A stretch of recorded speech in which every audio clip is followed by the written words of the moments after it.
ارادت.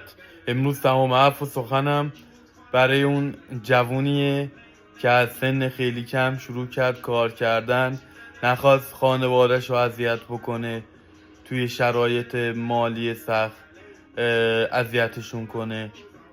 تنهایی کار کردن، تنهایی موفقیتاشون رو جشن گرفتن، تنهایی به خیلی چیزا رسیدن. اینا همونایی هن که همه میگن چقدر آدمای قوی هن، چقدر با پشت کارن. ولی بهتون بگم همین شیرمردا، همین شیر دخترامون، همینا که تنهایی موفقیتاشون رو جشن میگیرن، همینا بعضی اوقات شباشون صبح نمیشه.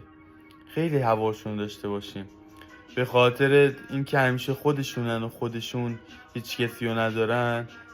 فشارهای عصبی، فشارهای روحی، فکر زیاد باعث میشه شبشون صبح نشه. این اشکایی که میریزن شب تا صبح متوقف شه، نفسشون دیگه بالا نید، ایست قلبی کنن.